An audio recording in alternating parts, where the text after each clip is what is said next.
Hi, I am Syed on Mass Online. Today's topic will be conformal transformation. Conformal transformation, or we even call it as conformal mapping. So let us try to understand what conformal transformation or conformal mapping is. For that, we will consider a complex function w, or we can even write it in the form of f of z, and this f of z is defined in the form of u of x comma y plus iv of x comma y. So I have considered a complex valued function. W is equals to f of z, that is u of x comma y plus iv of x comma y, and this z is again a complex number, and the complex number is nothing but x plus I y. So now we have the value of z and the function of z. So with the help of these two quantities, I'll try to define what conformal mapping is. Now suppose if I consider two planes, suppose this is the z plane. I am considering a z plane over here, and this z contains x and y. So if I take the x axis and the y axis over here, and you have w, the complex valued function. So if I take the w plane over here, and w is a function of u and v, so we will be taking this as uv plane, or we even call it as a w plane. Before I go for this conformal transformation, let me take a curve over here. Say let us take this curve as C1. I'll take another curve. Let this curve be equals to C2. And if the angle between these two curves is say theta, so I have considered two curves C1 and C2 in the Z plane. Now I need to check what will be the mapping of this Z plane in the W plane. Suppose if I get the mapping of the Z plane in the W plane in this form, so for the given curve C1, if I get a mapping as C1 dash, and for this curve C2, if I get the mapping to be C2 dash, and the angle between these two curves is once again theta itself. Suppose if the mapping of this C1 C2 is C1 dash and C2 dash, the angle between these two curves is the same, that is theta, then in that case we say such type of mapping to be isogonal mapping or isogonal transformation.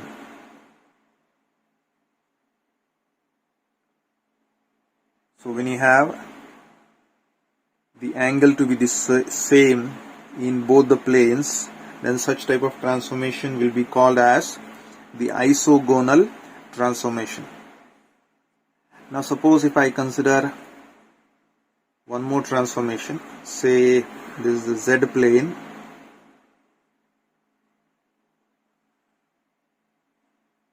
this is the Z plane. Let me consider the W plane over here. It is also called as UV plane. Now if I consider the same curves, say C1 over here and the curve C2, and the angle between these two curves is theta. Suppose if I consider another curve over here as say C1, say C1 dash and C2 dash, and the angle between these two curves is again theta itself, then in that case if you try to see the difference in these two given set of curves. You can see that the Z plane is mapping into the W plane. Now how exactly it is mapping? You can see that the theta between these two curves C1 and C2 is theta here, and C1 dash, C2 dash, the angle between these two curves is theta. So the angle is the same between these two curves. But if you try to see the orientation of this curve, so you can see over here this is the curve, and if you move over here, angle is the same, but it has been transformed into a different way. Alright, it has been rotated. From here it has been rotated, but the angle is being preserved. Such type of transformation where theta is also preserved as well as the rotation is also preserved, then such type of transformation will be called as conformal transformation. If the transformation preserves the angle between the two curves both in magnitude as well as sense, such type of transformation is called as conformal transformation.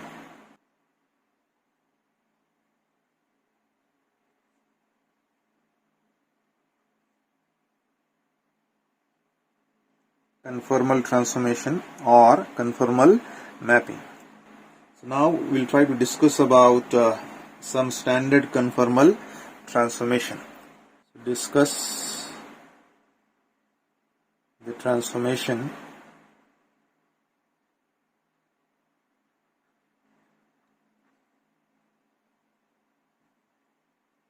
W is equals to Z square.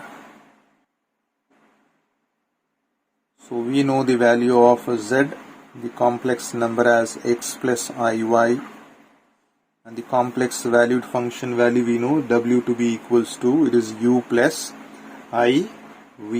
We'll try to use it in W is equals to Z square. So we have been given W is equals to Z square. So let us use this W value. We know the value of W to be equals to u plus iv is equals to, so the value of Z we know it is x plus iy, and it is squared.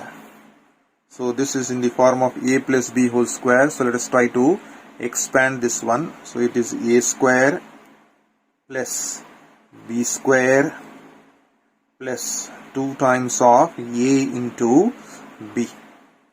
Or further, if you try to simplify, this is x square, and here we'll be getting I square and y square.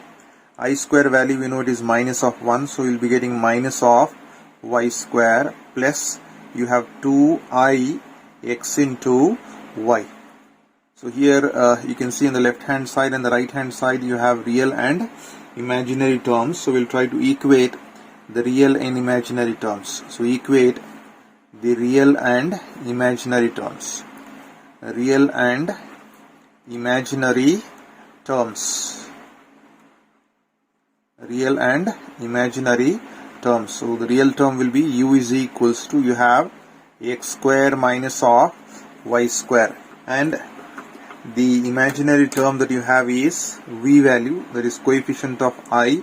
So coefficient of I is 2xy. So we got the value of u and we have got the value of v. So using this u and v, we have to map from the z plane to the w plane. So to map from the z plane to the w plane, we have to consider certain value in the z plane and try to see what value of that z maps in the w plane. So for that, different cases will arise over here. So let me take case 1.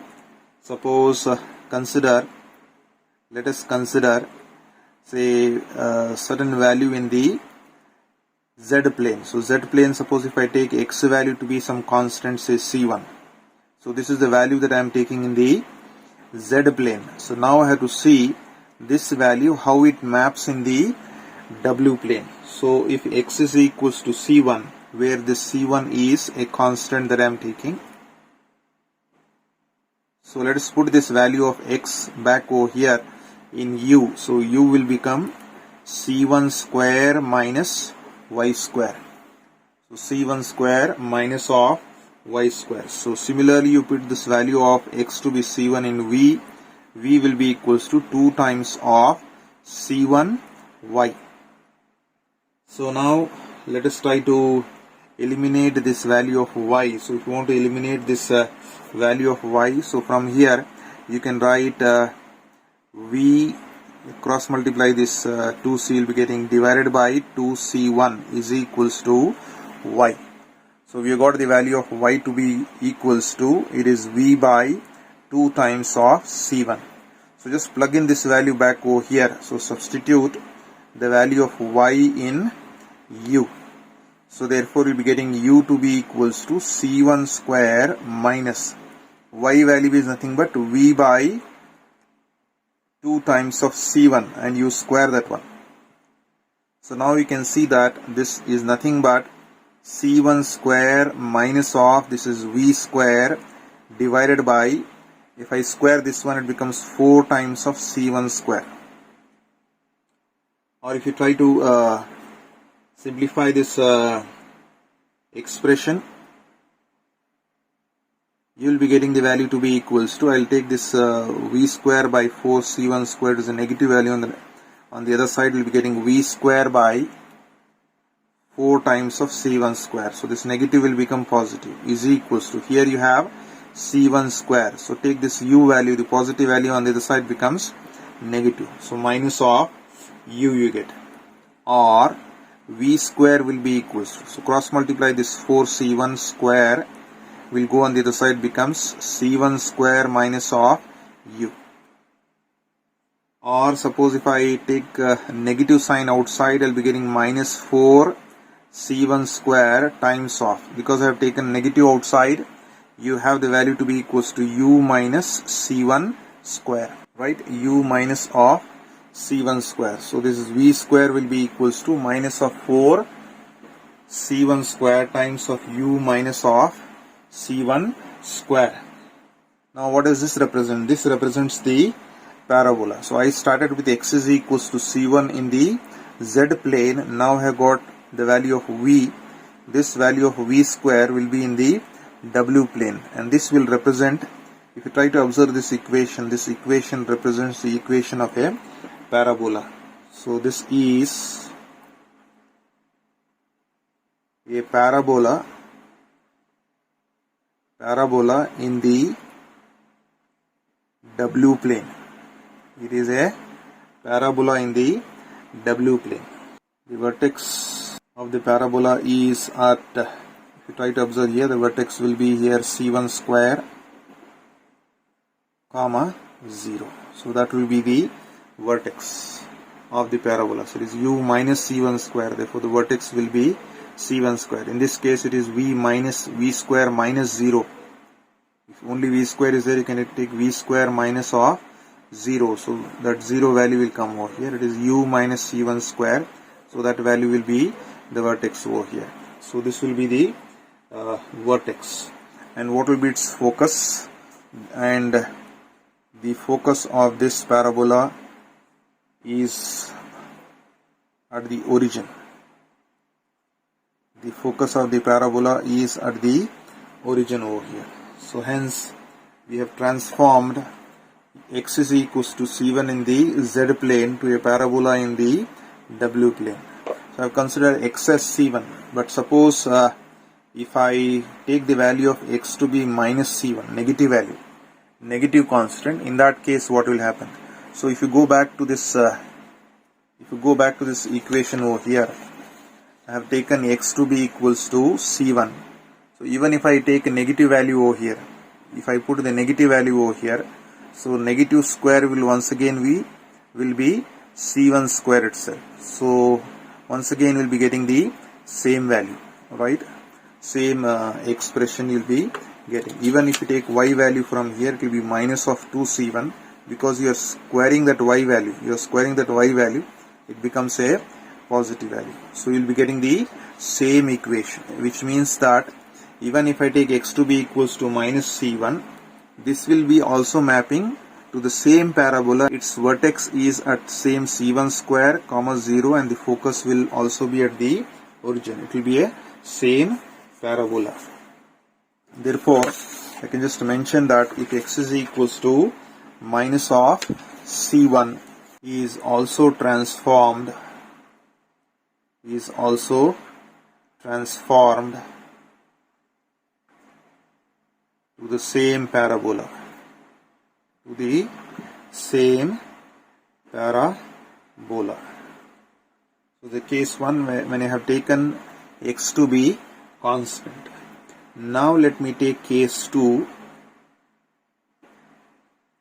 So where I will be taking y to be constant. So y is some constant. Let us take that value to be equals to C2. So this C2 is a constant over here. So once again we have that value of u. So you know the value of u to be equals to x square minus of y square. So if you put the value of y to be C2 over here, we will be getting u to be equals to x square minus C2 square. And you have the value of v to be equals to how much? The value of v is nothing but it is 2 times of x into y. So the value of v will be equals to 2 times of x into the value of y is what? C2. So from here I'll try to find out the value of x. So v divided by cross multiply this 2c2, it becomes 2c2 is equals to x. Therefore we have got the value of x to be equals to, it is v by 2 times of c2. That value you can just plug in over here. So substitute the value of x in u.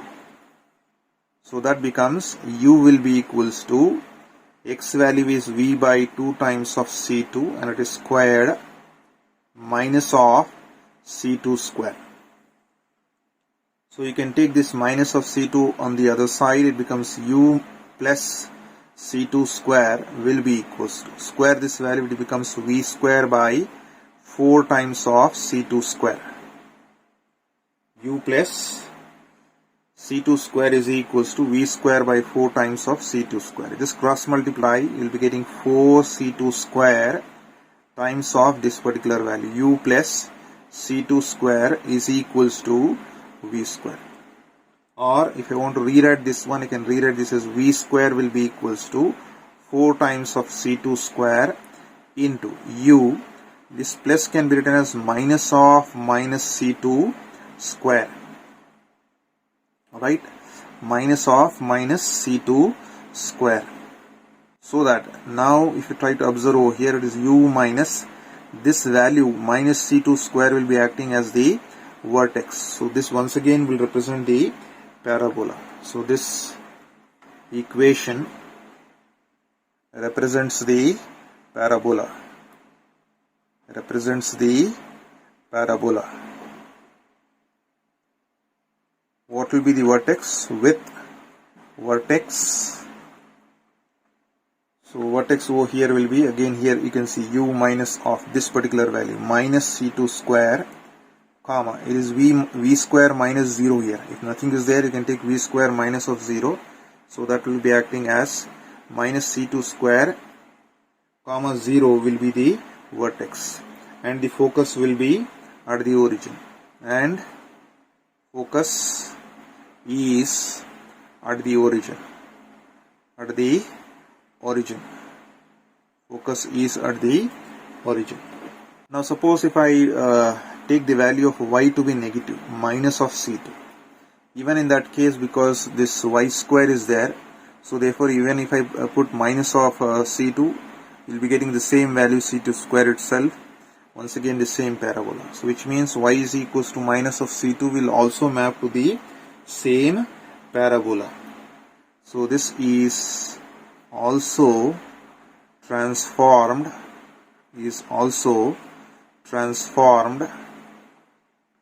to the same parabola. To the same parabola. To the same parabola. Alright.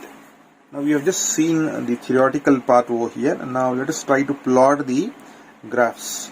So let me consider the z plane. This is the z plane you have. X and y axis. Now let us consider the w plane over here. First let us take the lines that you have. The first line that I have taken is the value of x to be equals to C1. So some constant I'll be taking. So suppose if I draw this particular line over here, so on this particular line you can see that the value of x is equals to C1.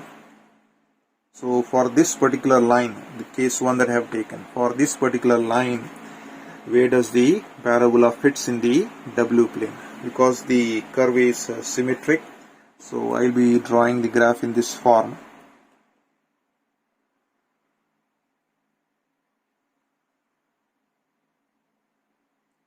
So this is the W plane that you have.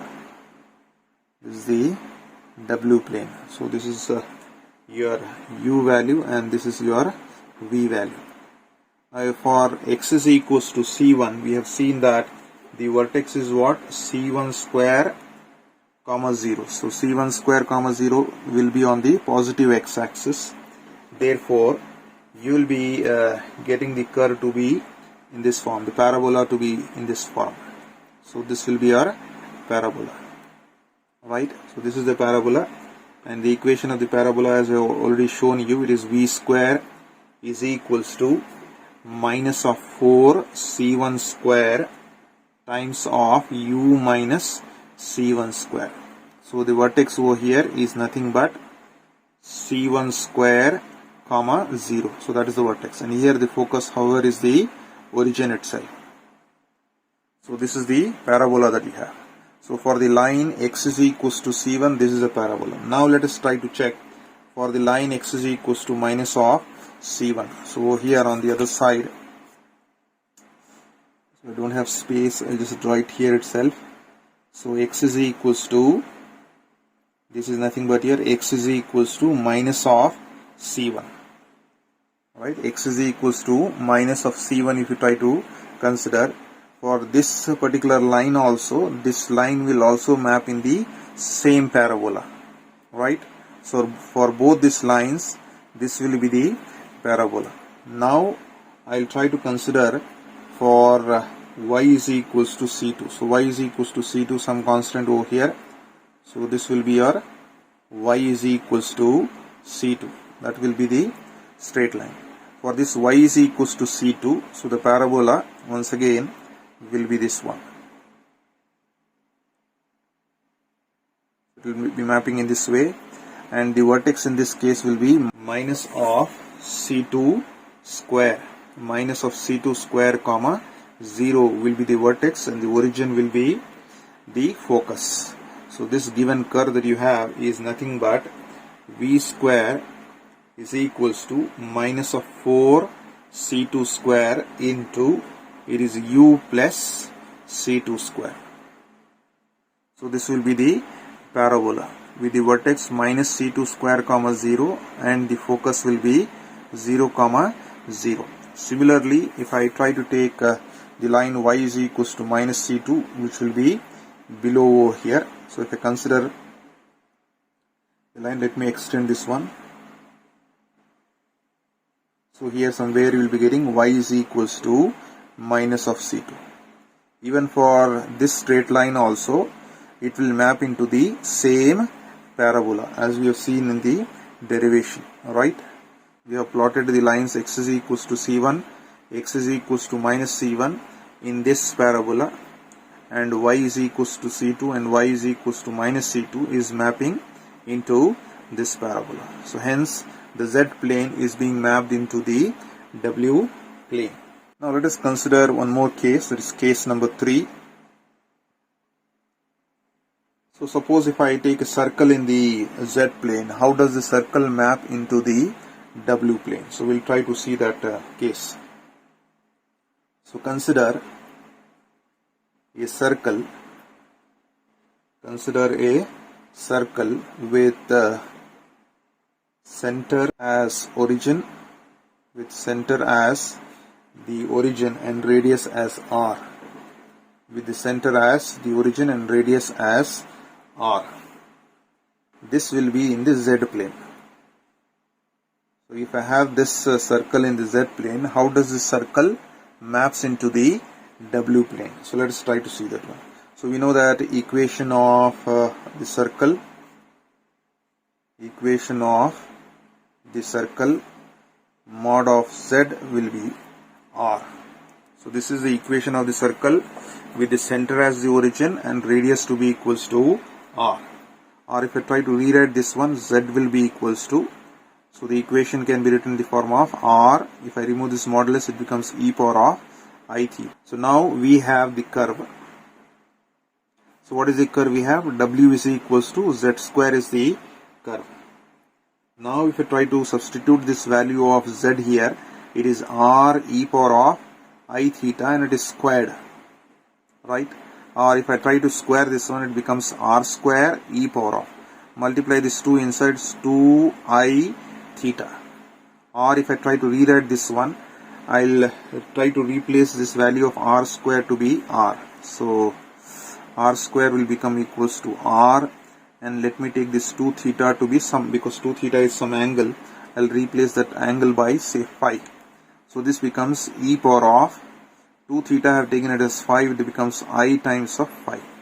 So we have got the value of w to be equals to r e power of I phi. So if you try to check here, this equation z is equals to r e power of I theta represents the equation of a circle with r as the radius. So here if I try to check, this also looks similar to that equation, but here the radius of the circle will be r, a bit larger than this circle. So now if I try to plot the graph over here, you can see that so this is the z plane you have, and you are having the circle, right? And the radius of the circle is r, and the angle over here is theta. So this is in the z plane. So this is your x-axis and this is your y-axis, right? Now if I try to map it into the w plane, so in the w plane you'll be getting a bit larger circle. So you'll be getting a larger circle over here. So in this case you have the angle. So what is the angle you have? Here the angle is 5. So you'll be getting 5. And what is the radius you have? Radius is r. So this is nothing but the w plane. This is your u and this is your v. So the equation of this circle is mapping into this circle in the w plane. So that is about the discussion of the conformal transformation w is equals to z square. And few more transformation we'll take up in the next class. So that's all I have for today. Thank you.